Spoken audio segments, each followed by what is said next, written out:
ശാന്തി.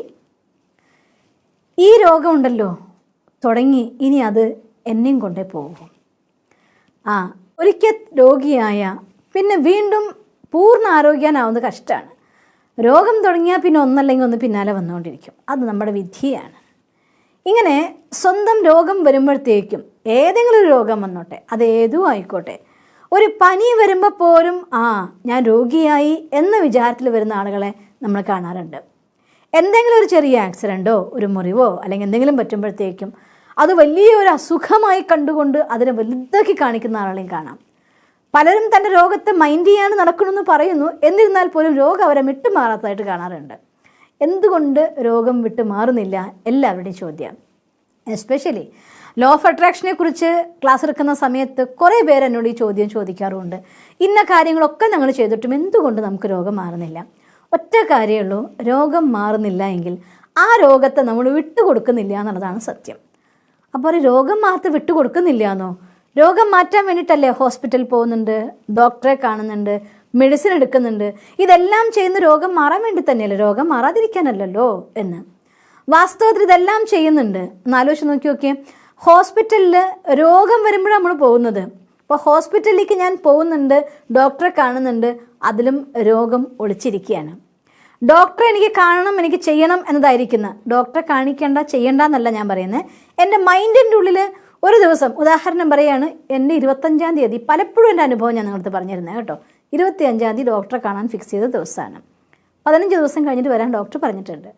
15-ാമത്തെ ദിവസം എന്തെങ്കിലും ഒരു മെഡിറ്റേഷൻ റിട്രീറ്റോ കാര്യങ്ങളോ ഒക്കെ ഉണ്ടാകുമ്പോൾ എൻ്റെ അടുത്ത് വന്ന് പലരും പറയും, ഡോക്ടറെ കാണാൻ നിശ്ചയിച്ച ദിവസമാണ് സിസ്റ്ററെ, ഇന്ന് ഈ പ്രോഗ്രാമിൽ ഇരിക്കാൻ എനിക്കത് ബെനിഫിറ്റ് എടുക്കാനുള്ള ഭാഗ്യം എനിക്കില്ലാതെയായിപ്പോയി. ഞാൻ പറയാറുണ്ട്, നിങ്ങൾ ഇന്നത്തെ ദിവസം ഡോക്ടറെ കാണാൻ പോകണ്ട, മെഡിറ്റേഷൻ റിട്രീറ്റ് പ്രോഗ്രാമിൽ ഇരുന്നിട്ട് നാളെ പോകുമെന്ന് പറയുമ്പോൾ, അയ്യോ ഡോക്ടർ ചെല്ലാൻ പറഞ്ഞ ദിവസമാണ്, ഇന്ന് ചെല്ലണം, ഇന്നത്തെ വരെ മെഡിസിനുള്ളൂ, എന്തൊക്കെ എക്സ്ക്യൂസസ് ആണെന്നറിയോ ആളുകൾ പറയുക.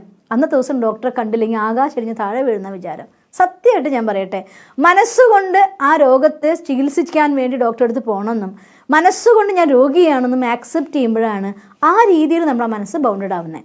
അല്ലാതെ അസുഖം വന്നു ഡോക്ടറെ കണ്ടു മെഡിസിൻ കഴിക്കേണ്ടതല്ല ഞാൻ പറയുന്നത്. മെഡിസിൻ കഴിച്ചോളൂ, ഡോക്ടർ പറയുന്ന പോലുള്ളതായിട്ടുള്ള പഥ്യങ്ങൾ ജീവിതത്തിൽ പാലിച്ചോളൂ, പക്ഷേ മനസ്സുകൊണ്ട് അത് ആക്സെപ്റ്റ് ചെയ്യല്ലേ. ഷുഗറിൻ്റെ മെഡിസിൻ കഴിക്കുന്ന ആളുകൾ ഒരു എന്തെങ്കിലും ഒരു ചെറിയ സ്വീറ്റ് കഴിക്കാൻ പറയുമ്പോൾ ഞാൻ പറയുന്നത്, ഷുഗറുള്ള ആളുകൾ രാവിലെ മുതൽ രാത്രി വരെ, രാവിലെ ഐസ്ക്രീം കഴിച്ചു, ഉച്ചയ്ക്ക് മിഠായി കഴിച്ചു, രാത്രി പായസം കഴിച്ചു നല്ല കേട്ടോ. എനിവേ കഴിക്കേണ്ടതിരിക്കും നല്ലതാണ്, ഷുഗർ ഒരുപാട് ഒരിക്കലും നല്ലതല്ല. പക്ഷേ എന്തെങ്കിലും ഒരു ചെറിയ സ്വീറ്റ്, ഒരു നല്ല ഫംഗ്ഷൻ വന്നൊരു കഷ്ണം കഴിക്കാൻ പറഞ്ഞാൽ ഷുഗർ ഉള്ളത് വേണ്ട. ഒരു പ്രസാദം കൊടുക്കുമ്പോൾ പഞ്ചസാരയാണോ മധുരമുള്ളതാണോ, എനിക്ക് വേണ്ട ഷുഗറാണ്. മീൻസ് ഞാൻ എൻ്റെ മനസ്സുകൊണ്ട് അങ്ങ് സ്വീകരിക്കുകയാണ്, ഞാനൊരു ഷുഗർ പേഷ്യൻ്റാണ്. അങ്ങനെയുള്ള ആളുകൾക്ക് ഒരിക്കലും അസുഖം മാറില്ല. കാരണം അവരെല്ലാ ചിത്രങ്ങളും എല്ലാ അനുഭവങ്ങളും എല്ലാ ഫീലിങ്സും അവർ റിലേറ്റ് ചെയ്ത് വെച്ചിരിക്കുന്നത് ഷുഗറുമായിട്ടാണ്. അപ്പോൾ ഓൾവേസ് അവരുടെ മനസ്സിലെ അവരുടെ ചിത്രം എന്തെന്ന് നോക്കിക്കഴിഞ്ഞാൽ ഷുഗർ പേഷ്യൻ്റാണ്. ഷുഗർ പേഷ്യൻ്റ് എന്ന ചിത്രം എന്നെക്കുറിച്ച് ഞാൻ ക്രിയേറ്റ് ചെയ്യുന്നുണ്ടെങ്കിൽ ഒരിക്കലും നിങ്ങൾക്കതിനെ മാറ്റാൻ പറ്റില്ല. എൻ്റെ അനുഭവമാണ്. എൻ്റെ ജീവിതത്തിനുള്ളിൽ 3 പ്രാവശ്യം പല സന്ദർഭങ്ങളിലായിട്ട് ഷുഗർ അതിൻ്റെ ബോർഡർ ലൈനിൽ എത്തിയതായിട്ട് പറഞ്ഞിട്ടുണ്ട്. ഡോക്ടർ എന്നോട് പറഞ്ഞിട്ടുണ്ട് ഒരിക്കൽ മെഡിസിൻ എടുക്കാൻ, ഷുഗർ 180 ആയിരിക്കുന്നു, മെഡിസിൻ എടുക്കാൻ പറഞ്ഞു. എനിക്കറിയായിരുന്നു ആ സമയത്ത് ഞാൻ കുറച്ച് കഷായങ്ങളും അങ്ങനെ നമ്മുടെ ശരീരത്തിൽ സ്റ്റിമുലേഷൻ ഉണ്ടാകത്തക്ക രീതിയിലുള്ള കുറച്ച് മെഡിസിൻസ് ആ സമയത്ത് നടുവേദന വന്നിട്ടായിട്ട് മറ്റേ ഞാൻ കഴിച്ചിട്ടുണ്ട്. അപ്പോൾ നമ്മുടെ ശരീരത്തിലേക്ക് നോർമൽ അല്ലാത്ത കുറച്ച് സാധനം കൊടുക്കുമ്പോൾ അതുകൊണ്ട് എന്തെങ്കിലുമൊക്കെ സ്റ്റിമുലേഷൻ ഉണ്ടാകാമെന്നും അതിന് സൈഡ് എഫക്റ്റ് ഉണ്ടാകാമെന്നും എനിക്കറിയാം. ഞാൻ ഡോക്ടർ ഭായിൻ്റെ അടുത്ത് പറഞ്ഞു, ഡോക്ടർ ഭായ് ഞാൻ എന്തായാലും മെഡിസിൻ എടുക്കുന്നില്ല, ഞാൻ എൻ്റെ ലൈഫ് സിസ്റ്റത്തിനെ കുറച്ചുകൂടി ഒന്ന് സ്ട്രിക്റ്റ് ആക്കിയിട്ട് നല്ലൊരു ഹെൽത്തിനുള്ളതായിട്ടുള്ള എക്സസൈസും നല്ല മെഡിസിനും ഒപ്പം ഞാൻ എൻ്റെ അഫർമേഷനും ചെയ്യട്ടെ, എന്നിട്ട് ഒരാഴ്ചയ്ക്ക് ശേഷം എൻ്റെ ഷുഗർ നോർമൽ ആയിട്ടില്ലെങ്കിൽ ഞാൻ ഡോക്ടർ ഭായിൻ്റെ അടുത്ത് വരാം, എനിക്ക് മെഡിസിൻ തന്നാൽ മതിയെന്ന്. ഒരാഴ്ച കഴിഞ്ഞ് ചെക്ക് ചെയ്ത് നോക്കിയാൽ പെർഫെക്റ്റ് നോർമൽ. പ്രഷറിന് പലപ്പോഴും എന്തെങ്കിലുമൊക്കെ ഷൂട്ടിങ്ങും ഉണ്ടാവും, രാത്രി ഷൂട്ടിംഗ് ഉണ്ടായിരിക്കും, ഫുൾ ഡേ ഫോണായിരിക്കാം, ചിലപ്പോൾ നൈറ്റ് ഉറങ്ങാൻ പറ്റാത്ത അവസ്ഥകളുണ്ടാവും, ഉറങ്ങിയാൽ തന്നെ കുറച്ച് നേരമായിരിക്കും, റെസ്റ്റ് കൊടുക്കാൻ പറ്റാതിരിക്കും. ഇങ്ങനെയൊക്കെയുള്ള ഹെക്ടിക് ഷെഡ്യൂൾസിലൂടെ ദിവസങ്ങളോളം കടന്നു പോകുമ്പോൾ ഓടുന്ന കാറല്ലേ ചിലപ്പോൾ എൻജിൻ ചൂട് പിടിക്കും. അതുപോലെ ഈ എൻജിൻ ചൂട് പിടിക്കാറുണ്ട്, പ്രഷർ ചിലപ്പോൾ ഹൈ ആവാറുണ്ട്. എനിക്കറിയാം ഇന്നത് കൊണ്ടാണ് സംഭവിച്ചതെന്ന്. സിമ്പിളായിട്ട് 2 ദിവസം റെസ്റ്റ് എടുക്കും. ചിലപ്പോൾ അത്രമാത്രം ചൂടായ ഒരു അവസ്ഥ വന്നിട്ടുണ്ട് എങ്കിൽ ഒരു 2-3 ദിവസം ഡോസിൻ മെഡിസിൻ എടുക്കേണ്ടി വരും. എൻ്റെ അടുത്ത് പലപ്പോഴും ഡോക്ടർമാർ പറയും ഇത് വളരെ ചതിയ ചെയ്യുന്ന ശരീരത്തിൻ്റെ അടുത്ത് പ്രഷറിൻ്റെ മെഡിസിൻ ഒരിക്കൽ തുടങ്ങിക്കഴിഞ്ഞാൽ അത് തുടർച്ചയായിട്ട് കഴിച്ചേ പറ്റുള്ളൂ, ഇല്ലെങ്കിൽ എപ്പോഴും കയറി ഇറങ്ങിക്കൊണ്ടിരിക്കും, എപ്പോഴാണ് അപകടം ഉണ്ടാവുക എന്ന് പറയില്ല എന്നൊക്കെ. പക്ഷേ എൻ്റെ അനുഭവം സത്യസന്ധമായിട്ട് ഇന്ന് പബ്ലിക്കിൻ്റെ മുന്നിലാണല്ലോ ഞാൻ പറയുന്നത്, വീഡിയോയിലാണല്ലോ ഞാൻ പറയുന്നത്. അങ്ങനെ എന്തെങ്കിലും ഘട്ടം ഉണ്ടായി ഒരു കഴിക്കേണ്ടി വന്നാൽ ഞാൻ ഒരാഴ്ച മാക്സിമം മെഡിസിൻ എടുത്തിട്ടുണ്ടായിരിക്കും. റെസ്റ്റ് കൊടുക്കും, കൂടുതൽ മെഡിറ്റേഷനും അഫർമേഷനും ചെയ്യും. ഒരാഴ്ചയ്ക്കുള്ളിൽ ശേഷം നോക്കിക്കഴിഞ്ഞാൽ എൻ്റെ പെർഫെക്റ്റായിട്ട് 87 അല്ലെങ്കിൽ ഒരു അറൗണ്ട് 50 ഏജ് ആകുമ്പോൾ സ്വാഭാവികമാണ് അത് ഒരു 80 എന്നുള്ളത് 90 വരെ പോവാം. ആ റേഞ്ചിലേക്ക് നോർമലായിട്ടത് വന്നു കഴിഞ്ഞിട്ടുണ്ടാകും. എന്നെ ഡിസ്റ്റർബ് ചെയ്യാറില്ല. പ്രഷറും ഷുഗറും ഒക്കെ നമുക്ക് ഡിസ്റ്റർബൻസ് വരുന്നത് ഒന്നുകിൽ നമ്മുടെ ഫുഡിൻ്റെ അല്ലെങ്കിൽ നമ്മൾ കഴിച്ച എന്തെങ്കിലും സിറ്റുവേഷൻസിൻ്റെ കടന്നുപോയ ഓവർ വർക്ക് കൊണ്ട് ഒക്കെ സംഭവിക്കാം. പക്ഷേ അതിന് നമുക്ക് മനസ്സിലാക്കി ഇതാണല്ലോ ഇതിന് വന്നത്, ഓക്കെ ഞാൻ നിന്നെ സ്നേഹിക്കുന്നുണ്ട്, ഞാൻ നിന്നെ സ്നേഹിക്കുന്നത് കൊണ്ട് തന്നെ ഈ ദേഹത്തെ ഞാൻ സ്നേഹിക്കുന്നുണ്ട് കേട്ടോ, കാരണം ഇതെനിക്ക് ഈ ഭൂമിയിൽ എൻ്റെ കർമ്മപഥത്തിൽ ചെയ്യാൻ തന്ന ഗിഫ്റ്റാണ് ഭഗവാൻ, അതുകൊണ്ട് എനിക്കിതിനോട് സ്നേഹമുണ്ട്. ഞാൻ ഉടനെ അതിന് വേണ്ടതായിട്ടുള്ള ട്രീറ്റ്മെൻറ്റ് കൊടുക്കും, കെയർ കൊടുക്കും. ഒരാഴ്ച വേണമെങ്കിൽ ഒരാഴ്ച കുറച്ച് കാര്യങ്ങളുടെ ഒക്കെ ഡെപ്ത് കുറച്ചിട്ട് ഇതിന് കുറച്ച് കൂടുതൽ rest and relaxation, meditation, affirmation, food, study ഒക്കെ ആയിട്ട് ഒന്നും ഒതുങ്ങിക്കഴിഞ്ഞാൽ ഒരാഴ്ച കഴിയുമ്പോഴത്തേക്ക് അതൊക്കെ ബൈ ബൈ പറയാറുണ്ട്. ഒരിക്കലും ഞാൻ വിചാരിക്കാറില്ല, പ്രത്യേകിച്ച് ഷുഗറിനാണെങ്കിൽ ഞാൻ മെഡിസിൻ എടുക്കാറില്ല, എനിക്ക് ഫുഡ് കൺട്രോൾ മാത്രം മതിയാവും അതിന് ചെയ്യാൻ.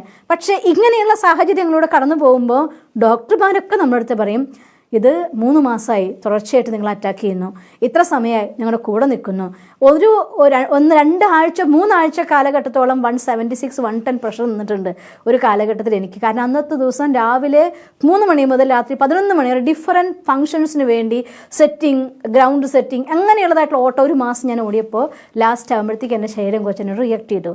എനിക്ക് മനസ്സിലായി, ഞാൻ അതിന് സ്നേഹത്തോടെ പറയുമായിരുന്നു ഒരു 3 ദിവസം കഴിഞ്ഞോട്ടെ, ഈ ഫംഗ്ഷൻ കഴിഞ്ഞോട്ടോ, നിങ്ങൾക്ക് ഞാൻ സപ്പോർട്ട് തരാം എന്ന് പറഞ്ഞുകൊണ്ട് പിന്നെ ഒരാഴ്ച റെസ്റ്റ് എടുത്തു കൊടുത്തു, ഇതിന് മെഡിസിൻ കൊടുത്തു, ഇത് പെർഫെക്റ്റ്ലി നോർമലായിട്ട് ഇതാ റൺ ചെയ്യാൻ തുടങ്ങി, ഒരു കുഴപ്പം ഉണ്ടാക്കാതെ. ഓരോ പ്രാവശ്യം അതെന്നോട് പറയുമ്പോഴും ഞാൻ അതിനെ സമാധാനിപ്പിക്കും, സാരല്ല കേട്ടോ, നിന്നെ എനിക്ക് സ്നേഹമുണ്ട്, നിന്നെ എനിക്ക് ഇഷ്ടമാണ്, നിന്നെ ഞാൻ കെയർ ചെയ്യും, ബട്ട് ഒരു കുഴപ്പമില്ല, നമ്മൾ ഫുൾ ഹെൽത്തി ആയിരിക്കും, 2 ദിവസം ഒന്ന് കഴിഞ്ഞോട്ടെ, ഒന്ന് റെസ്റ്റ് എടുത്തോട്ടെ. ഈ രീതിയിൽ നമ്മുടെ ശരീരത്തിനോട് സംസാരിച്ചുകൊണ്ട് ഇതിനെ സ്നേഹിച്ചുകൊണ്ട് ആ സമയത്തൊക്കെ ഞാൻ ഒരിക്കലും ഒരു ഷുഗർ പേഷ്യൻ്റ് അല്ലെങ്കിൽ ഒരു പ്രഷർ പേഷ്യൻ്റ്, ഏതെങ്കിലും കാല് പൊട്ടിക്കിടക്കുമ്പോൾ ഞാനൊരു രോഗി, ആ ഒരു തോട്ട് ഇന്ന് വരെ എൻ്റെ മൈൻഡിൽ കൊണ്ടുവരാൻ ഞാൻ സമ്മതിക്കാറില്ല. ആ സമയത്തൊക്കെ ഞാൻ പറയുക, ഇനി എല്ല് പൊട്ടിക്കിടന്നപ്പോൾ ഇത് എന്നെ ഭഗവാൻ പഠിക്കാൻ വേണ്ടി എനിക്ക് തന്നതായിട്ടുള്ള സ്റ്റഡി ലീവാണ്, അങ്ങനെയുള്ള എന്തെങ്കിലും ഹൈലി പോസിറ്റീവായിട്ടൊരു കാര്യം എടുക്കുകയും ആ പഠിച്ചു പുറത്തിറങ്ങുന്ന ആനന്ദത്തോടെ സേവ ചെയ്യുന്ന നിമിഷങ്ങൾ ഞാൻ കാണാറുണ്ട്. വളരെ വേഗം എല്ലാ ശാരീരിക അവസ്ഥയിൽ നിന്നും ഓവർകം ചെയ്യാറുണ്ട്. ഒരിക്കലെങ്കിലും ഒരു ഷുഗർ പേഷ്യൻ്റ് എന്നൊരു തോട്ട് എൻ്റെ മൈൻഡിൽ കിടക്കാൻ ഞാൻ സമ്മതിച്ചില്ല. ആ സന്ദർഭങ്ങളിലൊക്കെ തന്നെ അവിടെയൊക്കെ ഞാൻ ഫുൾ ഹെൽത്തി ആയിരിക്കുന്ന എന്നെ ഞാൻ കാണാറുള്ളൂ. നല്ല ആനന്ദത്തോടു കൂടി ഇഷ്ടം പോലെ മധുരം സ്വീറ്റ്സ് കഴിച്ചും ഇന്നും ഞാൻ അങ്ങനെ തന്നെയാണ്. നോ പ്രഷർ, നോ ഷുഗർ, എന്നെ ഡിസ്റ്റർബ് ചെയ്യാറില്ല, എനിക്കങ്ങനെ വരാറില്ല. വന്നുവെങ്കിൽ ഒന്നുകിൽ ഞാൻ എന്തെങ്കിലും എക്സ്ട്രാ ഇങ്ങനെയുള്ളതായിട്ടുള്ള അവസരങ്ങൾ എന്തെങ്കിലും കഴിക്കുമ്പോൾ ശരീരത്തിലെ ഹോർമോൺ എന്തെങ്കിലും ആക്ടിവേറ്റ് ചെയ്തിട്ടോ അല്ലെങ്കിൽ പ്രശ്നങ്ങൾ ഉണ്ടായിട്ടോ ഉണ്ടാവുന്നതാവാം. അങ്ങനെ എന്തെങ്കിലും കണ്ടാൽ ആ നിമിഷം ഞാൻ ചെക്ക് ചെയ്യും വാട്ട് ഹാപ്പൻഡ്, ഇതിനെന്താ സംഭവിച്ചതെന്ന് മനസ്സിലാക്കിയിട്ട് അതിന് വേണ്ടതായിട്ടുള്ള തോട്ട്സ് കൊടുക്കും. പക്ഷേ ഒരിക്കലും രോഗി എന്നത് ആക്സെപ്റ്റ് ചെയ്യാതിരിക്കുക. ആ ആക്സെപ്റ്റൻസ് ആണ് നിങ്ങളെ രോഗിയാക്കി മാറ്റുന്നത്. പല ആളുകൾക്കും ഉണ്ടല്ലോ രോഗം ഒരു സെലിബ്രേഷനാണ്, അവരെ ഇമ്പോർട്ടൻ്റ് ആക്കി കാണിക്കാൻ വേണ്ടിക്കൊണ്ട് രോഗം ആസ്വദിക്കുന്നവരെ ഞാൻ കാണാറുണ്ട്. കാരണം വയ്യാന്ന് പറയുമ്പോൾ എല്ലാവരും സിമ്പതി കിട്ടുമല്ലോ. അപ്പം അതുകൊണ്ട് ആ രോഗം അവരവരുടെ സിഗ്നിഫിക്കൻസ് ആയിട്ട് മീൻസ് ഇവർക്ക് എന്നും രോഗമാണ്, രോഗിയാണ് അവർ, അതുകൊണ്ട് അവരെ കെയർ ചെയ്യണം എന്ന് പറഞ്ഞുള്ളതായിട്ടൊരു ശ്രദ്ധ കിട്ടാൻ വേണ്ടി ഇടയ്ക്കിടയ്ക്ക് രോഗം വിളിച്ചു വരുത്തുന്ന ആളുകൾ ഞാൻ പറയും. അതെന്തുകൊണ്ട് ഞാൻ വിളിച്ചു വരുത്തുന്ന പറയാൻ കാരണം അറിയാം, ഞാൻ കണ്ടിട്ടുണ്ട് ഒരസുഖം ഒരാൾക്ക് വന്നുവെങ്കിൽ അത് കഴിഞ്ഞ ശേഷം ഫോൺ ചെയ്യുന്ന ആൾക്കാരുണ്ടാവില്ല, അവരുടെ റിലേറ്റീവ്സോ അല്ലെങ്കിൽ ഫ്രണ്ട്സോ അല്ല ആരെങ്കിലുമൊക്കെ ഫോൺ ചെയ്യുമ്പോഴൊക്കെ തന്നെ ഞാനേ ഇതാ ഇങ്ങനെ വന്നിട്ട് കിടക്കുക, അത് ആ സമയത്ത് ഇങ്ങനെ ഉണ്ടായി, ഈ സമയത്ത് ഇങ്ങനെ ഉണ്ടായി, അത് വന്നു ഡോക്ടർ ഇങ്ങനെയൊക്കെയാണ് പറഞ്ഞത്, എന്നാലും പിന്നെ ഞാൻ ഭഗവാനെ ഓർക്കുന്നുണ്ടല്ലോ അല്ലെങ്കിൽ ഞാൻ അത് ചെയ്യുന്നുണ്ടല്ലോ, അതൊന്നും ഞാൻ മൈൻഡ് ചെയ്യില്ല കേട്ടോ എന്നൊക്കെ പറയും. ആ നേരം വരെ A to Z എക്സ്പ്ലെയിൻ ചെയ്യുമായിരിക്കും.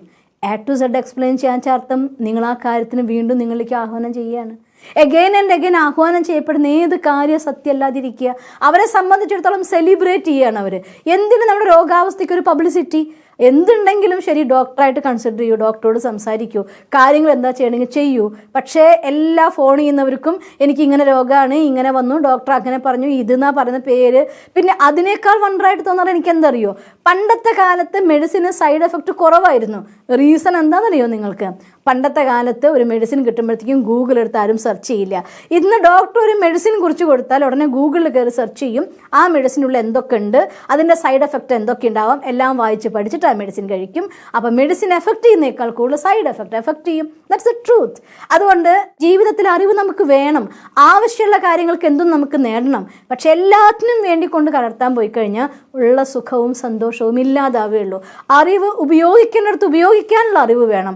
എന്നാലേ നമുക്ക് അറിവിനെ സുഖാക്കാൻ പറ്റുള്ളൂ. പറയേണ്ട കാര്യങ്ങൾ മാത്രം പറയാൻ പഠിക്കണം. അപ്പോഴേ നമുക്ക് മാനിഫെസ്റ്റേഷൻ പോസിറ്റീവ് ആക്കാൻ പറ്റുള്ളൂ. ഞാൻ ക്യാൻസർ പേഷ്യൻ്റായിട്ടുള്ള ഒരാളെ കണ്ടിട്ടുണ്ട്. അവർക്ക് ക്യാൻസർ വരും മുന്നുള്ള അവരുടെ ലൈഫ് എനിക്കറിയാം.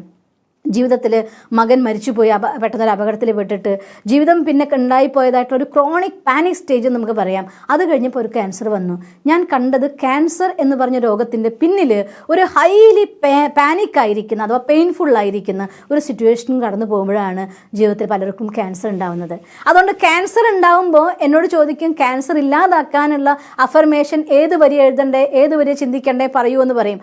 എന്തിന് ക്യാൻസർ ഉണ്ടായിട്ട് മാറാൻ ചിന്തിക്കണം? നല്ല ആരോഗ്യം എന്ന് ചിന്തിക്കൂ. ഓട്ടോമാറ്റിക്കലി ക്യാൻസറും മാറും, ഷുഗറും മാറും, പ്രഷറും മാറും, എന്തും മാറും. തോട്ട്സ് എന്ന് പറയുന്നത് എല്ലാതുമാണ്. തോട്ട്സ് എനർജി മേക്കറാണ്. തോട്ട്സ് ബോഡി ക്രിയേറ്ററാണ്. തോട്ട്സ് ലൈഫ് ക്രിയേറ്ററാണ്. അതുകൊണ്ട് എല്ലാ സമയത്തും മെഡിറ്റേഷൻ, ഡെയിലി മെഡിറ്റേഷൻ്റെ എൻഡിൽ ആൽഫ സ്റ്റേജിൽ ഇരുന്നു കൊണ്ട് ഈ ശരീരത്തിലെ പഞ്ചതത്വങ്ങളെ ഹീൽ ചെയ്യൂ, എനർജി നിറയ്ക്കൂ. ഓരോ കണങ്ങളും നമ്മുടെ ഉള്ളിൽ നിന്ന് എനർജി പോയിക്കൊണ്ട് സമ്പൂർണ്ണമായിട്ടുള്ള ആരോഗ്യത്തോടെ പുഞ്ചിരിക്കുന്ന കോശങ്ങളെ കാണുക. എനർജറ്റിക് ആയിട്ട് തുള്ളിച്ചാടുന്ന കോശങ്ങൾ കൊണ്ടുണ്ടാക്കിയ ശരീരത്തെ കാണൂ. നമ്മൾ തന്നെത്താൻ ഇരിക്കുന്നിടത്ത് എഴുന്നേൽക്കും. മടിയും ആലസ്യവും പോലും ഓടിപ്പോവും. കർമ്മത്തിൽ നിരതമാകാനും രോഗത്തെ മറന്നുകൊണ്ട് ആനന്ദദായകമായിരിക്കുന്ന ആരോഗ്യകരമായ ജീവിതം നേടിയെടുക്കാനും സാധിക്കും. നിങ്ങൾക്കങ്ങനെ സാധിക്കട്ടെ എന്ന് ഞാൻ സർവശക്തനായ ഭഗവാനോട് പ്രാർത്ഥിക്കുന്നു. ഓം ശാന്തി. ദിവസം തോറും ജീവിത വിജയങ്ങൾക്ക് വെളിച്ചം വീശുന്ന പുത്തൻ വീഡിയോകൾക്കായി ഞങ്ങളുടെ യൂട്യൂബ് ചാനൽ സബ്സ്ക്രൈബ് ചെയ്യൂ. നോട്ടിഫിക്കേഷൻ ലഭിക്കുന്നതിനായി ബെൽ ഐക്കൺ ക്ലിക്ക് ചെയ്യൂ. ഒപ്പം ഞങ്ങളുടെ ഫേസ്ബുക്ക്, ട്വിറ്റർ, ഇൻസ്റ്റാഗ്രാം പേജുകൾ ഫോളോ ചെയ്യൂ. നന്ദി.